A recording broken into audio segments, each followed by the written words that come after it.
श्रीगुरुभ्यो नमः। हरि ओम। श्री महागणाधिपतये नमः। श्री महासरस्वत्यै नमः। श्रीगुरुभ्यो नमः। हरि ओम। आदित्योर्कोरविद्भानुर्भास्करश्च दिवाकरः मार्ताण्डः सविता हेळि तीक्ष्णां सन्निहितो रविः। 2025 సంవత్సరం. ఈ సంవత్సరం మార్చి నెల 30వ తారీఖుతో సంవత్సరం ప్రారంభమైంది. మార్చి నెల 31వ తారీఖు రోజున 2025 సంవత్సరం జనవరి 1వ తారీఖు ప్రారంభమైంది. ఆ రోజున మీనరాశిలో 6 గ్రహాలు ఒక చోట చెందాయి. 6 గ్రహాల్లో ఒక్క గ్రహం అదే రాశిలో 2 సంవత్సరాల 6 మాసాలు ఉంటుంది. ఆ రాశిలో ఉన్న తర్వాత గురువు ఉన్నాడు. గురువు కూడా అప్పటికి అదే రాశిలో ఉన్నాడు. తర్వాత రాహువు, కేతువు, గురువు, శని ఒక్క సంవత్సరంలో మారటం దాదాపు నాకు గుర్తున్నంత వరకు కనపట్ల ఈ టైంలో మారటం. ఇది బాగా కష్టానికి హేతువుగా కనపడుతుంది. మరి మే నెల మార్చి 30వ తారీఖు రోజేమో శనివేమో మీనానికి వచ్చాడు. 2 సంవత్సరాల 6 నెలలు మీన రాశిలో ఉంటాడు. మరి గురువేమో వృషభం నుంచి మే నెల 14 అర్ధరాత్రి తెల్లవారితే 15 అనగా గురువు మిథునంలోకి మారాడు. డిసెంబర్ దాకా ఉంటాడు. తర్వాత రాహువు మే నెల 18వ తారీఖు మీనంలో నుంచి కుంభంలోకి రాహువు, కన్యలో నుంచి సింహంలోకి కేతు మారారు. ఈ గ్రహాలు ఈ విధంగా మారటం చేత ప్రపంచంలో ఉన్నటువంటి జీవరాశులన్నిటికీ కూడా ప్రపంచంలో పరిపాలన చేసేటువంటి నాయకులకు కానీ ప్రపంచ దేశాలకు కానీ చాలా అరిష్టం జరుగుతుంది. చాలా కష్టమైన సంవత్సరం ఈ సంవత్సరం. అందరూ కూడా చాలా జాగ్రత్తగా ఉండాలి అని ఇదివరకే హెచ్చరించాను. దానికి తగ్గట్టుగా ఈ మధ్యలో పాకిస్తాన్ వారు చెప్పా అంతర్యుద్ధం అని చెప్పా. యుద్ధం అంటే సరాసరి ఎదరబడి కొట్టుకోవడం కాకుండా లోపల దురాలోచన, ఇబ్బంది నేను కొట్టట్లా, నేనేం చేయను చేయబట్టుకొని గొంతు పుచ్చుతాడు. ఏం చేయను, నువ్వు మిత్రుడు అంటుని గొంతు పుచ్చుతాడు. ఇది నమ్మక ద్రోహము అంటారు. ఇప్పుడు మనకు పాకిస్తాన్లో వచ్చిన యుద్ధం పాకిస్తాన్కి ఇండియాకే కాదు. కొన్ని దేశాలేమో ఇండియాకు సపోర్టు, కొన్ని దేశాలేమో పాకిస్తాన్కు సపోర్టు. ఎందుకంటే అన్ని దేశాల్లోకి హిందూ దేశం బాగా పైకి వస్తుంది. ఈ దేశం మా దేశం కంటే పైకి ఎందుకు రావాలి అనే ఉద్దేశంతో కొన్ని చిన్న చిన్న దేశాలంతా కూడా రాజకీయం చేసి యుద్ధం వద్దు అంటూనే యుద్ధం చేయించినాయి. ఇంకా ముందు కూడా ఏమి తెలియకుండానే జరగాల్సిన చాలా పెద్ద సమస్యలు రాబోతున్నాయి. పాకిస్తాన్కి మనకు ఎప్పుడు కూడా కత్తి బొడ్లో పడుకుంటాం. ఈ కత్తి ఎక్కడన్నా పెడితే ఎవరన్నా గాజేసిపోతారేమో, శత్రువులు ఉన్నారని కత్తి బొడ్లో పడుకుంటే ఆ బొడ్లో పెట్టుకున్న కత్తి ఆ బొడ్లో పొట్టలో గుచ్చుకొని వారు అట్లాగే చచ్చిపోయినట్ట. ఇవాళ మనం భారతదేశంలో అంతర్భాగమైనటువంటి పాకిస్తాన్ అన్నదమ్ముల్లాగా విడిపోయి బొడ్లో పెట్టుకున్న కత్తిలాగా ఇండియాని, భారతదేశాన్ని సర్వనాశనం చేయడానికి పూనుకొని ఉగ్రవాదాన్ని పుసుగొల్పి, ఉగ్రవాదం ఎక్కడా లేదు. ఉగ్రవాదం ఎక్కడుందో చెబుతా. ఒక పాకిస్తాన్లోనే కాదు, మన ఇండియాలో కూడా ఉగ్రవాదులు ఉన్నారు. వాళ్ళని పెంచి పోషిస్తున్నారు. అది ఎవరు గుర్తుపట్టరు.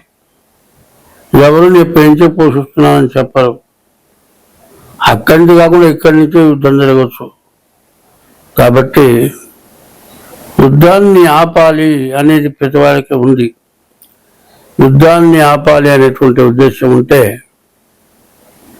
దైవాన్ని మించిన వాడు లేడు. దైవాన్ని నమ్మినప్పుడు ఈ యుద్ధాలని పోతాయి.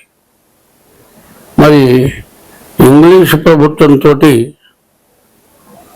రామనామం, హరే రామ హరే రామ రామ రామ హరే హరే, హరే కృష్ణ కృష్ణ కృష్ణ హరే హరే హరే హరే, రఘుపతి రాఘవ రాజారాం పతీత పావన సీతారాం, సుందర విగ్రహ మేఘశ్యాం, గంగా తులసి సాలగ్రాం. ఈ పాట పాడుకుంటూ రామనామ స్మరణ చేసుకుంటూ ఒక ఊరి నుంచి ఇంకో ఊరు, దీపస్తంభాలు ఉండేవి. బాగా మనిషి భుజాల దాకా, నడుముల పైన భుజాల కిందగా ఒక పెద్ద స్తంభం ఇప్పుడు కూడా అక్కడక్కడ ఉన్నాయి. ఆ స్తంభానికి పెద్ద దీపాలు అనుకుంది. దానికి వెనక పక్క చిన్న అరిచే వెడల్పు ఇట్లా ప్లేట్ లాగా ఉంటుంది. రాముడు, లక్ష్మణుడు, సీత, ఆంజనేయ స్వామి చెక్క భజన అప్పుడే వచ్చింది.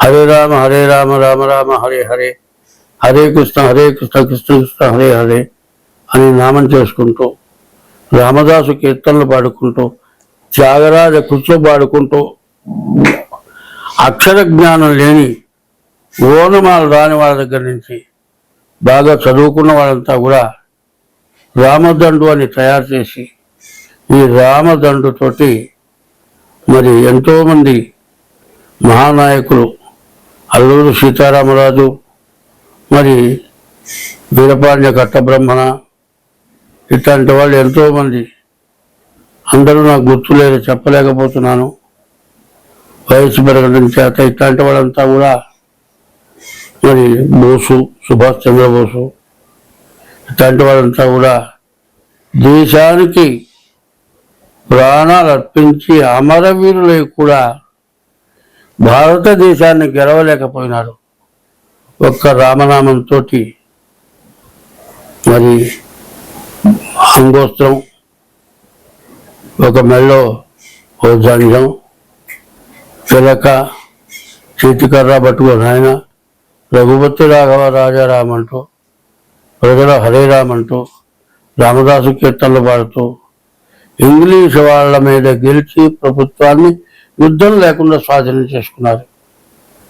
అదేవిధంగా ఇంగ్లాండ్ అయినా న్యాయ ధర్మాలతో పరిపాలించి ఉండవచ్చు, కానీ అన్యాయంగా చండాలమైనటువంటి నీచ స్వభావంతో ఎప్పుడు కూడా ముస్లిమ్స్ ప్రతి ఆర్డర్ మీద కన్ను వేసి, భర్త ఉండగా భార్యతో వ్యభిచారం చేసి, ఎంత నీచాతి నీచమైన పనులు చేసి మరి ఇంగ్లీష్ వాళ్ళకు ఒప్పచెప్పారు మన ప్రభుత్వాన్ని.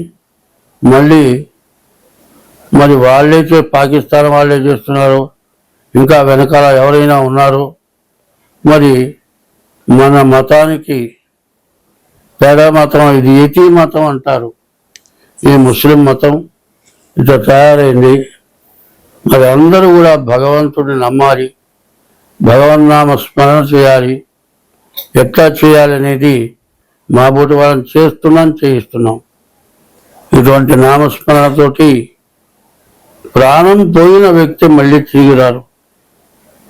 యుద్ధంలో ఎంతో మంది అమాయకులు ప్రాణాలు కోల్పోయినారు. 10 సంవత్సరాల పిల్లల దగ్గర నుంచి యుద్ధం లేకుండా నిర్యుద్ధంగా దైవ బలంతో మన ప్రపంచాన్ని మనం కాపాడుకోవటానికి దైవ సంబంధమైన యత్నాలు చాలా ఉన్నాయి. వాటిని చేసి మన ప్రభుత్వాన్ని, మన ఇళ్ళని, మన కుటుంబాన్ని, భార్య పిల్లల్ని, భారతదేశం, ఈ భారతదేశాన్ని రక్షించుకుందాం. ధర్మస్య జయోస్తు, ధర్మస్య జయోస్తు, ధర్మస్య జయోస్తు, అధర్మస్య నాశోస్తు, అధర్మస్య నాశోస్తు, అధర్మస్య నాశోస్తు. ప్రాణిషు సద్భావనాస్తు, ప్రాణిషు సద్భావనాస్తు, ప్రాణస్తు ప్రాణిషు సద్భావనాస్తు. విశ్వస్య కళ్యాణమస్తు, విశ్వస్య కళ్యాణమస్తు. ఈ నామంతో, రామనామంతో, రామ అనే 2 అక్షరాలు, నారాయణలో 2వ అక్షరం రా, నమశివాయలో 2వ అక్షరం మా, ఈ 2 కలిసి రామాయణి. మరి రాముడు ఆ విధంగా మరి ఋష్యాదులు పెట్టిన పేరుతో ఉద్భవించిన రాముడు మన భారతదేశంలో, అందులో తెలుగు మాట్లాడే దేశంలో ఒక చిన్న పదం చెబుతా. అమ్మ నాన్న, అమ్మ నాన్న. మొదటి అక్షరం ఆ, చివరి అక్షరం నా. అమ్మ నాన్న మొత్తం కలిపితే మొదటి అక్షరం ఆ, చివరి అక్షరం నా. ఆ ఈ అక్షరం ఈ అక్షరం కలిపితే అన్నా. అమ్మ నాన్న తర్వాత వాడు అన్నా అయినాడు. చూడండి, అటేమో నమశివాయ, నమో నారాయణాయలో రా, నమశివాయలో మా కలిపితే రామ అయిపోయ. అమ్మ నాన్నలు ఆ చివరక్షం ఈ చివరక్షం కలిపితే అన్న అయిపోయ. అన్న ఎవరో చెబుతా వినండి. శృంగేరి శంకరపీఠం, మరి పుష్పగిరి పీఠం, మరి కంచి కామకోటి పీఠం, ఇట్లాంటి పీఠాలు అన్నలు తండ్రులు కూడా వాళ్ళే. వాళ్ళు మనకు దారి చూపిస్తారు. వాళ్ళు చెప్పిన విధంగా మనం అనుసరించి యుద్ధం లేకుండా నిర్యుద్ధంగా అందరం సుఖంగా బతకడం కోసమని భగవంతుని ప్రార్థిస్తాం. స్వస్తి. 2025 సంవత్సరం జూన్ నెల 5వ రాశి సింహరాశి ఫలితాలు చెప్పుకుందాం. సింహరాశికి అష్టమంలో శని పడ్డాడు. మరి 9ంట లక్ష్మీ స్థానంలో శుక్రుడు ఉన్నాడు. ఏకాదశంలో రవి బుధ గురువులు ఉన్నారు. ఈ రాశి వాళ్ళకి ఎదురు లేదు.